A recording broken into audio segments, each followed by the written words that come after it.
지금까지 살았던 모든 생물종 중 99% 이상은 멸종했습니다. 화석 기록을 보면 지난 6억 년간 총 5번의 대멸종이 있었습니다. 왜 그랬을까요? 소행성 충돌, 대규모 화산 폭발, 급격한 기후변화 등 여러 가설이 있습니다.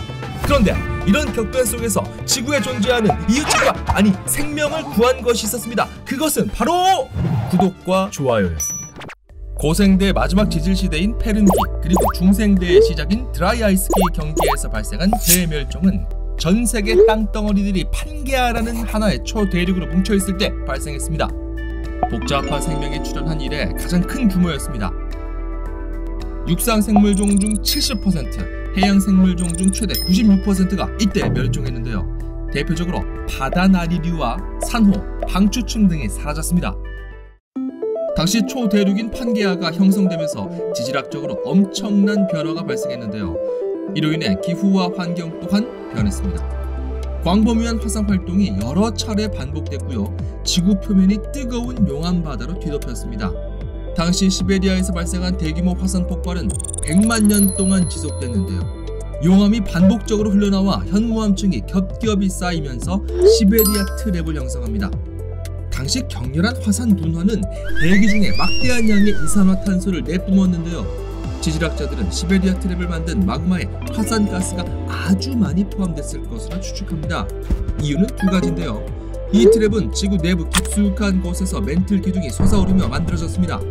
때문에 판이 섭입할 때, 그러니까 판 밑으로 빨려 들어간 이전의 해양 지각 중 일부가 녹았을 것으로 추정됩니다. 해양 지각은 휘발성 성분을 많이 포함하고 있습니다. 가열되면 다량의 가스를 방출하는 이유입니다. 또한 이러한 범람 현무암은 위에 쌓인 지각을 뚫고 솟아올라서 석탄층을 만난 것으로 보입니다.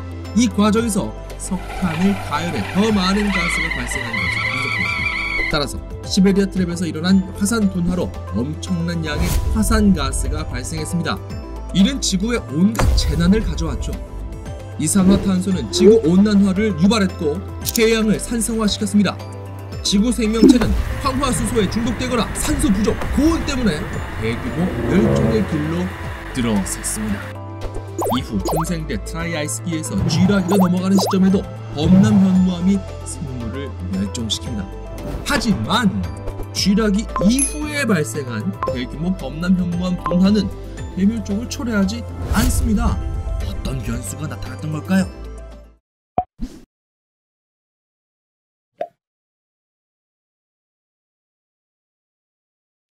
책 오리진에 따르면 첫 번째 변수는 판게아의 분열, 그러니까 막 찢어진 거죠. 지금처럼 똘똘 뭉친 초대륙은 대기 중의 이산화탄소를 잘 제거하지 못합니다. 바다에서 멀리 떨어진 내륙은 강수량이 적죠. 매우 건조합니다. 따라서 암석의 침식 과정을 통해 제거되는 이산화탄소의 양이 적습니다. 또 이곳에 비가 안 오니까 퇴적물과 영양물질을 바다로 쭉 실어나를 수가 없죠. 이산화탄소를 흡수하는 생물들의 작용을 약화시키게 됩니다.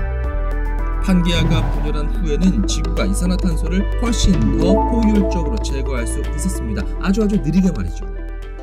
또 다른 변수는 바로 눈에 잘 보이지도 않는 플랑크톤. 약 1억 3천만 년 전 백악기 초기 원석 조류가 살았습니다. 햇빛이 잘 비치는 표층수에서 발견되는 단세포 조류입니다. 이게 원래는 얕은 바다에 살았지만 점차 넓은 바다에서 플랑크톤으로서의 충생을, 아니 미생물 생을, 그러니까 그들의 삶을 살아가게 됩니다. 뭐라고 할까요? 거의 같은 시기에 유공충도 등장합니다. 하나의 세포로 이루어진 단세포 생물인데요. 유공충도 원래는 깊은 해저에 살았지만 점차 표층수로 서식 영역을 넓혀갔습니다. 이 녀석들은 탄산탄수염으로 껍데기를 만들어내며 살아가는데요. 이때 유공충은 이산화탄소가 물에 녹아 생성된 탄산을 사용합니다.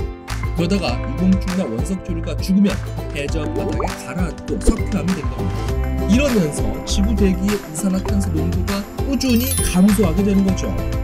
범람 현무암 사건으로 막대한 양의 이산화탄소가 대기 중에 방출되더라도 바다에서 플랑크톤들이 지질학적 과정보다 훨씬 더 빠르게 대기 중의 이산화탄소를 제거했습니다. 결과적으로 작디 작은 플랑크톤이 지구 생물의 대멸종을 막았다는 그런 신기한 이야기.